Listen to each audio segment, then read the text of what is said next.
Alors bonsoir, je suis Sylvain, l'un des responsables de cette église. Et ce soir, nous allons continuer notre série dans le livre de la Genèse.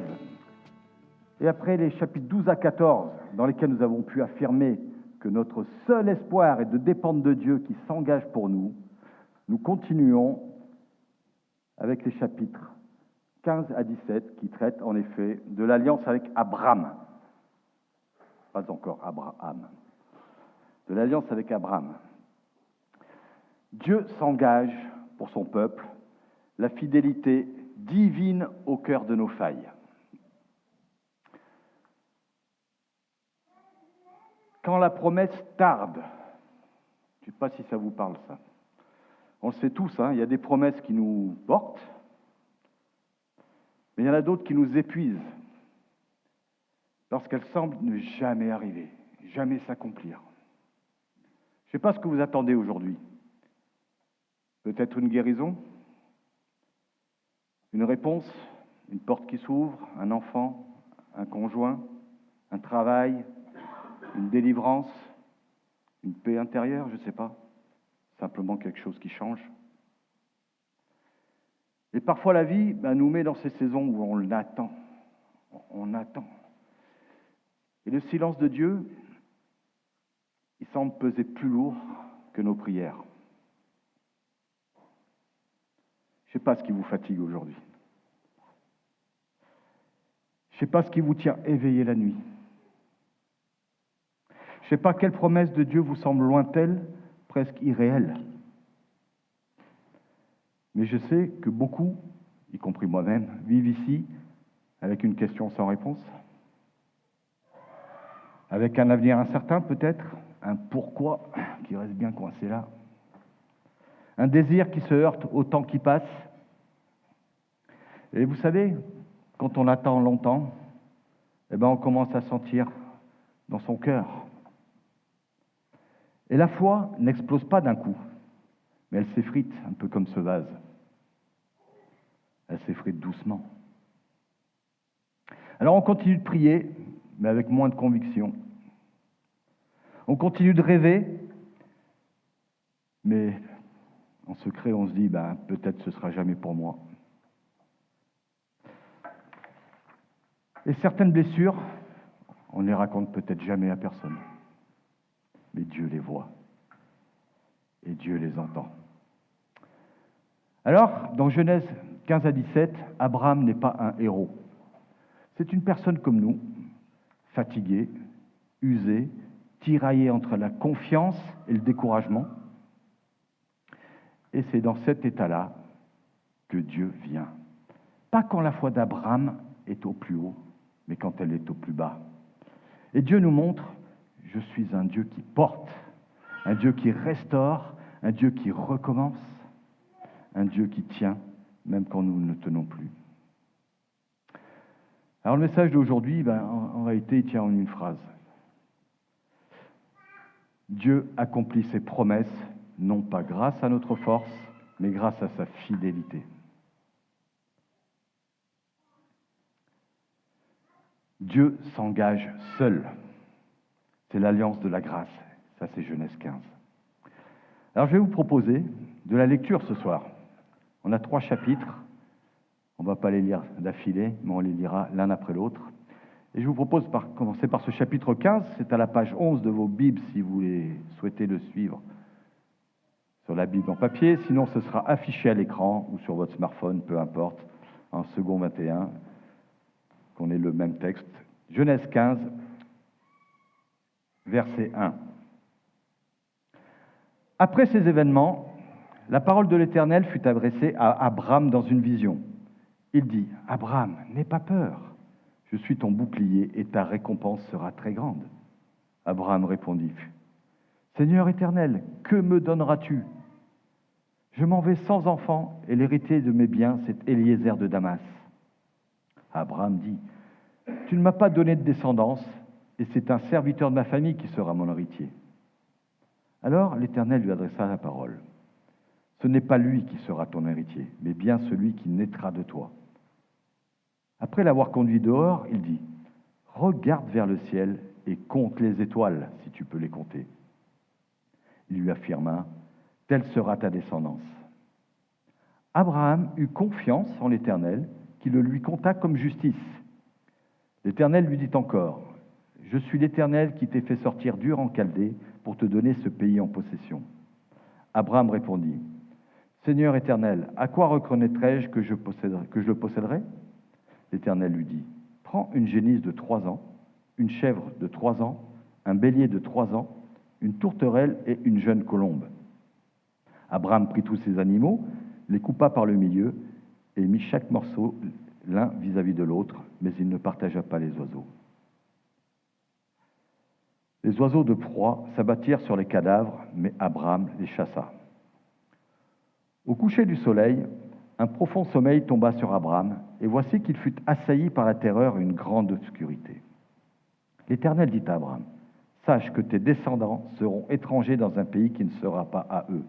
On les réduira en esclavage et on les opprimera pendant 400 ans. Cependant, la nation dont ils seront esclaves, c'est moi qui la jugerai, et ils sortiront ensuite avec de grandes richesses. Quant à toi, tu iras dans la paix, rejoindre tes ancêtres, tu seras enterré après une heureuse vieillesse. Ce n'est qu'à la 4e génération qu'ils reviendront ici, car la faute des Amoréens n'est pas encore à son comble. Quand le soleil fut couché, il y eut une obscurité profonde, et un four fumant et des flammes passèrent entre les animaux partagés. Ce jour-là, l'Éternel fit alliance avec Abraham en disant, c'est à ta descendance que je donne ce pays, celui qui va du fleuve d'Égypte jusqu'au grand fleuve, jusqu'à l'Euphrate. Le pays des Kéniens, des Kénisiens, des Cadmoniens, des Hittites, des Phéréziens, des Réphaïm, des Amoréens, des Cananéens, des Girgasiens et des Jébusiens. Chapitre 15 de la Genèse. Ce chapitre commence avec une parole tendre, vraiment tendre. N'aie pas peur, je suis ton bouclier. Alors Abraham, il a tout quitté, lui. Il a cru, il a obéi, il a marché, mais il n'a toujours pas d'enfant. Alors il fait ce qu'on fait tous. Il parle à Dieu avec un cœur blessé. Seigneur, que me donneras-tu? C'est un cri. C'est pas vraiment de l'ingratitude, hein, mais c'est plutôt de la douleur. Et Dieu ne lui reproche pas. Il l'invite dehors, il lui dit, regarde le ciel. Et là, Abraham croit. Une simple confiance, fragile, on va le voir dans le prochain chapitre. Mais il est sincère, c'est une confiance réelle. Alors Dieu le lui compta comme justice, c'est-à-dire qu'il le déclare juste. Et c'est la première fois que la Bible parle de la justification par la foi, par la confiance en Dieu, avant les œuvres, avant la loi, et avant même les performances. Mais Dieu va plus loin. Il veut sceller son engagement. Alors, c'est un truc un peu bizarre, hein, ces animaux partagés, là, je ne sais pas si ça vous a parlé. Mais c'était un rite dans la culture du Proche-Orient ancien. On coupait des animaux en deux, et les deux parties du pacte, eh ben, ils passaient entre les morceaux pour sceller l'alliance. C'était un peu une façon de dire, ben, si je ne respecte pas ma parole, eh ben, qu'il m'arrive comme à ces animaux. Alors Abraham s'attend certainement à marcher avec Dieu entre ces animaux, comme le prévoit le rite.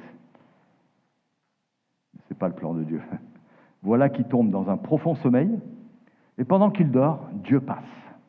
Alors c'est un four fumant, une torche de feu, c'est des symboles de la présence divine. Abraham ne fait rien, il ne promet rien, il ne s'engage à rien. Dieu passe seul. C'est comme que Dieu disait, si cette alliance est rompue, je porterai moi-même la conséquence. Parfois, on arrive devant Dieu avec si peu. Une foi qui tremble, une espérance qui se traîne, un cœur fatigué. Mais Dieu s'est engagé envers vous quand vous ne pouviez rien faire. Votre salut ne tient pas à votre capacité à être à la hauteur, mais à la fidélité d'un Dieu qui passe entre les morceaux sans votre aide, sans mon aide. Il l'a fait pour nous, pour vous, il l'a fait pour nous. Votre vie est entre les mains d'une fidélité qui ne dort pas. Quand tu doutes, quand tu t'essouffles, quand tu ne comprends plus rien, Dieu dit, n'aie pas peur, je suis ton bouclier. Chapitre 15. Chapitre 16, qu'on va lire aussi, on voit que Dieu, là, il agit malgré nos dérives, nos mauvais choix, nos péchés, et que rien, aucun mal ne va bloquer le plan de Dieu, le dessein de Dieu. Lisons ensemble le chapitre 16.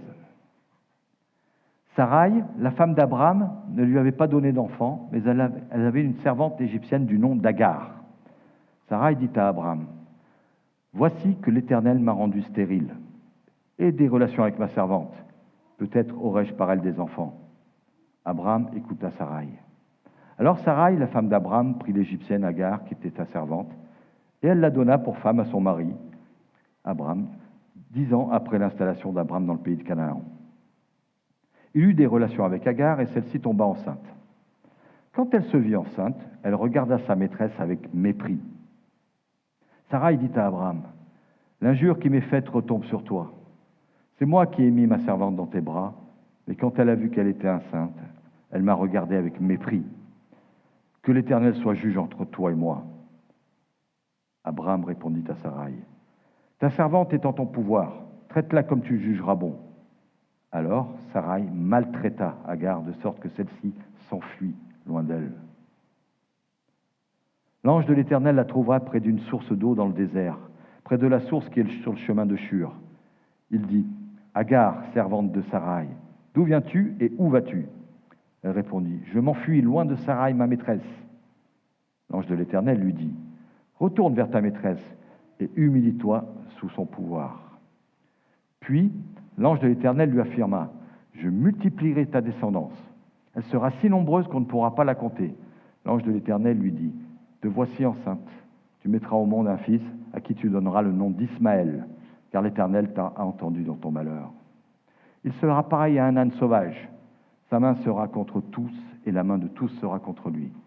Il habitera en face de tous ses frères. » Elle donna à l'Éternel, qui lui avait parlé, le nom d'Ata El-Roy, car elle dit, « Ai-je vu la trace de celui qui me voit ?» C'est pourquoi l'on a appelé ce puits le puits de l'Akaï-Roy. Il se trouve entre Kadès et Bared. Agar donna un fils à Abraham, et celui-ci appela Ismaël, le fils qu'Agar lui donna. Abraham était âgé de 86 ans lorsqu'Agar lui donna Ismaël. Le temps passe. Le temps passe. Et cette fois, c'est Sarai qui craque. Elle dit à Abraham, « L'Éternel m'a rendu stérile. Va vers ma servante Agar. » En autres mots, elle dit, « On ne peut plus attendre là. On va s'arranger, il n'y a rien qui bouge. On va se débrouiller tout seul. » C'est souvent comme ça que commencent à naître nos compromis. Quand l'attente devient trop lourde, on reprend le contrôle. Et Abraham accepte. Agar tombe enceinte, et là ça part en live, tout en éclats. Mépris, jalousie, injustice et fuite. Et dans cette atmosphère toxique, on peut le dire, c'est Agar, l'esclave, la maltraitée que Dieu vient rejoindre. Étonnant, hein? Il la rencontre dans le désert, dans sa souffrance, dans sa solitude. Et là, elle prononce une des, peut-être pas la plus belle phrase, mais c'est une très très belle phrase qu'elle prononce, très très belle phrase de l'Ancien Testament. Dans d'autres versions, c'est « Tu es le Dieu qui me voit ». Elle roye en hébreu. « Tu es le Dieu qui me voit ». Même quand nous créons le chaos, Dieu continue de voir. Le Dieu qui voit Abraham, Le Dieu qui voit Sarai, mais aussi le Dieu qui voit Agar. Le Dieu qui nous voit tous. Même quand nous créons le chaos, Dieu continue de voir ce que nous avons blessé, de voir les conséquences de nos choix, de voir nos regrets.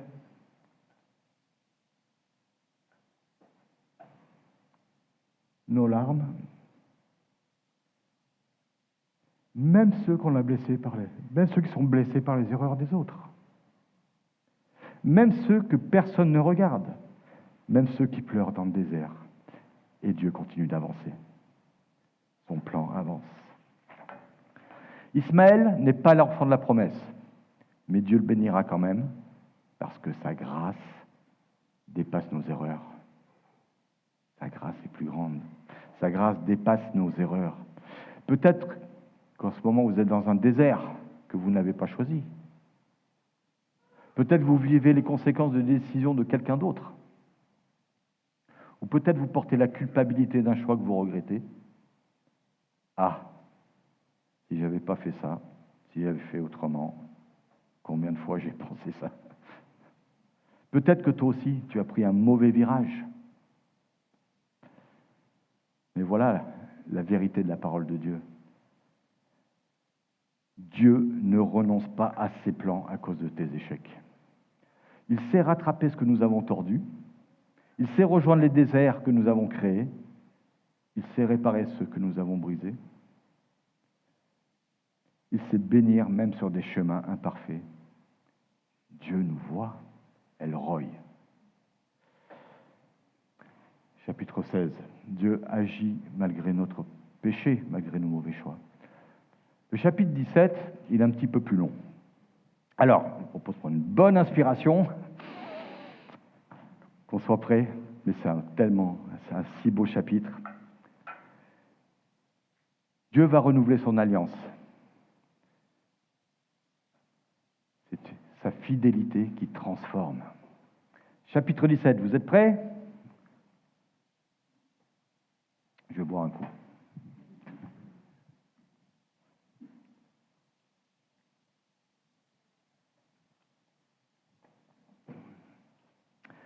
Verset 1, chapitre 17.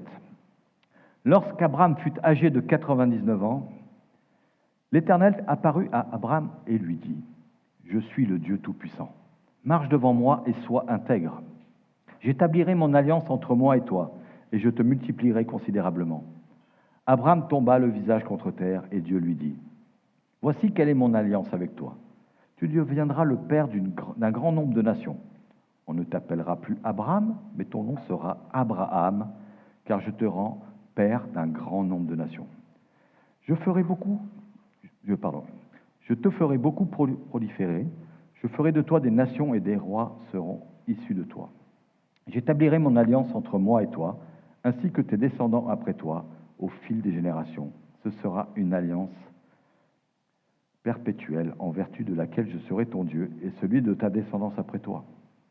Je te donnerai à toi et à tes descendants après toi le pays où tu séjournes en étranger, tout le pays de Canaan. Il sera leur propriété pour toujours et je serai leur Dieu. » Dieu dit à Abraham, « Quant à toi, tu garderas mon alliance, toi et tes descendants après toi, au fil des générations. Voici quelle est mon alliance, celle que vous garderez entre moi et vous, ainsi que ta descendance après toi. Tout garçon parmi vous sera circoncis. Vous vous circoncirez, et ce sera un signe d'alliance entre moi et vous. À l'âge de 8 jours, tout garçon parmi vous sera circoncis, et ce, à chacune de vos générations, qu'il soit né chez toi ou qu'il ait été acheté à un étranger en dehors de ta descendance. On devra circoncire celui qui est né chez toi et celui que tu as acheté. Mon alliance sera inscrite dans votre chair comme une alliance perpétuelle. Un homme incirconcis, qui n'aura pas été circoncis dans son corps, sera exclu de son peuple. Il aura violé mon alliance. Dieu dit à Abraham, « Quant à ta femme Sarai, tu ne l'appelleras plus Sarai, car son nom est Sarah. Je la bénirai, et je te donnerai même un fils à travers elle. Je la bénirai, et elle donnera naissance à des nations. Des rois seront issus d'elle. » Abraham tomba le visage contre terre et rit dans son cœur. Un fils pourrait-il naître à un homme de 100 ans? Et Sarah âgée de 90 ans, pourra-t-elle mettre un enfant au monde? Abraham dit alors à Dieu, si seulement Ismaël pouvait vivre devant toi. Dieu dit, c'est certain, ta femme Sarah te donnera un fils et tu l'appelleras Isaac. J'établirai mon alliance avec lui comme une alliance perpétuelle pour sa descendance après lui. En ce qui concerne Ismaël, je t'ai exaucé, je le bénirai et je le ferai proliférer et je le multiplierai considérablement. Il aura pour fils 12 princes et je ferai de lui une grande nation. Cependant, mon alliance, je l'établirai avec Isaac, le fils que Sarah te donnera à cette époque-ci de l'année prochaine. Lorsqu'il eut fini de lui parler, Dieu s'éleva au-dessus d'Abraham. Abraham prit son fils Ismaël, ainsi que tous les enfants qui étaient nés chez lui, et tous ceux qui l'avaient acheté. Tous les hommes parmi les membres de son foyer, et il les circoncit le jour même, conformément à l'ordre que Dieu lui avait donné. Abraham était âgé de 99 ans lorsqu'il fut circoncis. Quant à son fils Ismaël, il était âgé de 13 ans lorsqu'il fut circoncis. Le jour même, Abraham fut circoncis, ainsi que son fils Ismaël. Et tous les membres de son foyer, qu'ils soient nés chez lui ou aient été achetés à des étrangers, furent circoncis avec lui. Chapitre 17. 13 ans passent. Abraham a 99 ans. Et c'est là que tout le monde se dit, bah ouais, là, la promesse paraît vraiment impossible. Hein. À cet instant précis, où tout espoir humain s'effondre, eh bien Dieu revient. Je suis le Dieu Tout-Puissant. C'est le fameux El Shaddai en hébreu. Je suis El Shaddai, marche devant moi. Quand Abraham n'a plus rien à offrir, Dieu se révèle dans sa toute-puissance. Et là, Dieu renouvelle son alliance. Il change les noms. Abraham devient Abraham, donc c'était père élevé, exalté, qui devient père d'une multitude. Et Sarai devient Sarah, princesse. Alors, il ne s'agit pas d'ajouter juste une lettre, vous le comprenez bien. En réalité, Dieu, là, donne une identité nouvelle. Il transforme. Et il donne un signe, la circoncision. C'est un symbole extérieur, mais d'une réalité intérieure. Dans la Nouvelle Alliance, ce signe deviendra le sceau du Saint-Esprit. Vous pouvez lire ça aussi dans Romains, l'apôtre Paul prêche ça dans Romains 2, chapitre 29. Il explique que la véritable circoncision est celle du cœur, et elle est accomplie par le Saint-Esprit. La véritable relation, quand une personne rentre en relation d'alliance avec Dieu, ce n'est pas par un acte physique, mais c'est par l'action du Saint-Esprit dans son cœur.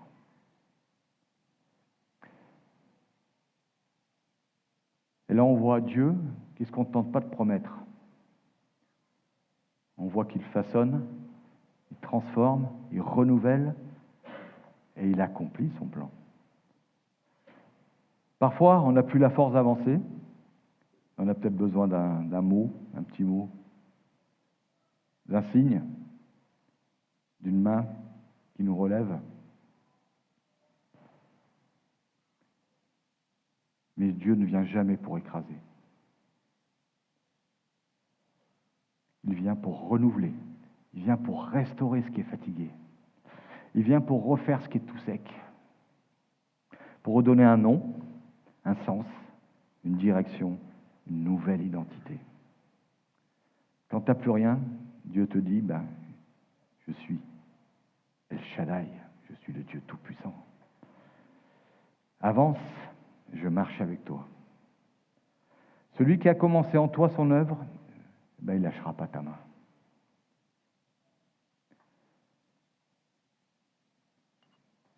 Je vais conclure. Regardez l'histoire d'Abraham dans ces 3 chapitres. Chapitre 15, Abraham doute. Et Dieu parle. Chapitre 16, Abraham se trompe. Et Dieu voit. Chapitre 17, quand Abraham n'a plus aucune force, Dieu se révèle.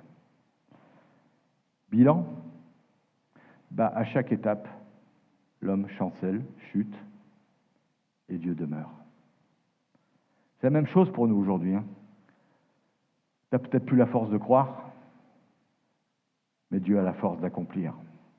Tu n'as peut-être pas de vision, plus de vision, mais Dieu a encore un avenir. Tu n'as peut-être plus d'espérance, mais Dieu n'a jamais cessé d'espérer pour toi. Et le Dieu de la Genèse, 15-17, c'est le même aujourd'hui. Et voici la vérité la plus bouleversante. Sur la croix, Jésus a accompli ce qu'Abraham n'a fait que voir dans une ombre. Jésus a marché seul entre les morceaux. C'est une alliance unilatérale. Il a porté la malédiction, tous nos péchés. Il a inscrit ton nom dans son alliance. Il a scellé ton avenir par son sang. Il a marché seul. Il a payé seul. Il a tout accompli seul. Et là où Abraham a douté, Jésus a obéi. Là où Sarai a perdu patience, Jésus a persévéré. Et là où nous avons chuté, Jésus s'est offert. Aucun de tes doutes n'est trop grand. Aucune de tes erreurs n'est trop lourde. Aucune de tes années perdues n'est irrattrapable. Aucune de tes failles n'est un obstacle pour ses promesses. Le même Dieu qui a poursuivi Abraham poursuit encore son œuvre en toi aujourd'hui. Et Dieu s'est engagé pour son peuple, pour nous. Alors rien, ni le mal, ni toi-même ne peut empêcher l'accomplissement de son dessein. Et Dieu nous dit encore ce soir, lève les yeux, regarde les étoiles. La promesse tient encore. Et celui qui l'a faite l'accomplira. Le Dieu qui s'est engagé envers Abraham s'est engagé envers nous en Jésus-Christ. Et ce qu'il promet, il l'accomplit, même au milieu de nos failles. Ça, c'est pour sa seule gloire et pour notre salut. Amen.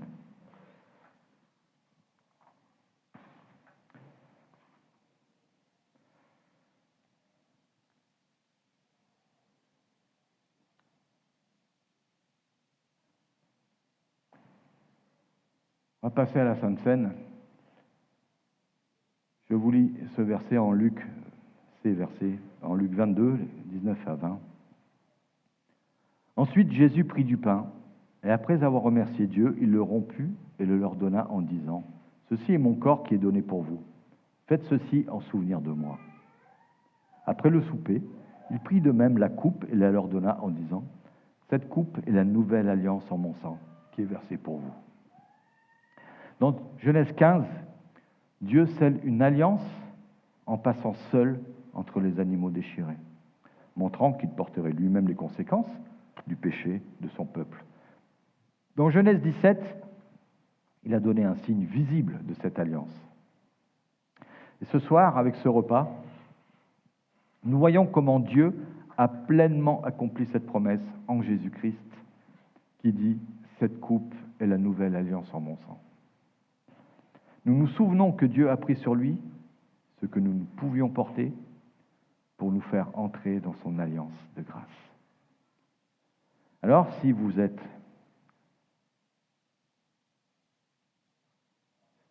fait de Jésus-Christ votre sauveur personnel, votre Seigneur, eh bien, participez à ce repas ce soir. Si ce n'est pas le cas, réfléchissez, prenez un temps calme, restez assis sur votre chaise et réfléchissez à ce que Dieu a fait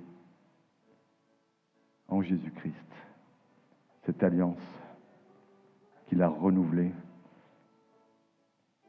Alors quand vous le souhaitez, vous pourrez prendre les éléments, le jus de raisin ou le vin et le pain. Et je vous propose qu'on retourne s'asseoir et que nous prenions aussi ensemble pour célébrer et nous souvenir de cette alliance en son sang, quand vous le souhaitez. Seigneur, mon